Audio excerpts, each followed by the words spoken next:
ពីណារកបានជួបគ្នានៅបាត់ដំបងនេះអើយនេះអត់មកដល់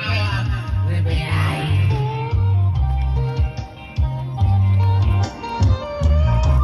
ខ្ញុំមកពីក្រុងភ្នំពេញចំណែកឯងវិញនេះមកពីណាខ្ញុំដើរជុំវិញស្រុកខ្មែរខ្ញុំដើរជុំវិញស្រុកខ្មែរឥឡូវទៅតែអីយ៉ាមកបាត់នំបងមករឿងវិញបាត់គ្នាមកលេងរឿងវិញបាត់គ្នាអូមកបាត់នំបងបំឡងឡើងរំពន្ធទេឡាឆ្នាំដល់រឹករយាតែអស់កាប់គ្នាឯនេះពីបារកស៊ីដល់មណ្ឌលគិរីដល់មណ្ឌលគិរីវត្តកណាគិរីរកចេះហើយទាំងក្រែង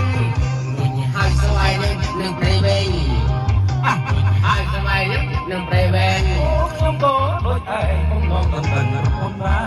រទៅតកំពុងសំក្នុងស្រុកនេះហើយកោះកងនោះមើលកងកំពតអីអើយស្រីល្អមានតែប្រងព្រាតអាយ៉ាស្រីល្អមានតែប្រងព្រាតតែចាំអីទៀតមិនដឹងខ្លះទៅទេវាต้องម៉ែអី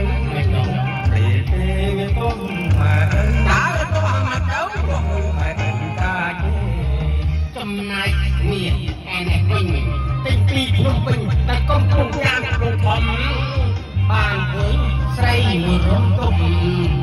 ពេលតួមានអស់ក្រមុំទៅចាក់អីជុំវិញទៅសិទ្ធិព្រាម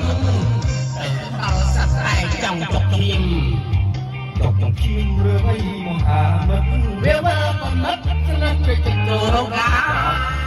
រឿងយើងមិនខុសគ្នាទេឥឡូវនៅតែក្រោយមួយទេសង្ឃឹមណ៎ស្អីល្អទៅណាអាយ៉ាអត់យំសង្ឃឹមមុខស្រស់ក៏ប្រំបាត់យំសំណាំសំទេមិនសំទេឯងចាស់អើយនេះដាក់សំណាំសំយ៉ាងឯងណាមកឯងក៏ស្រែ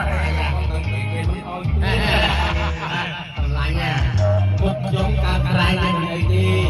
តែតម្លៃឯងកូនកើតស្លាប់មានតំពោគូកាត់ប៊ូនេះលើកគ្នាវាថ្លៃតំពោទេ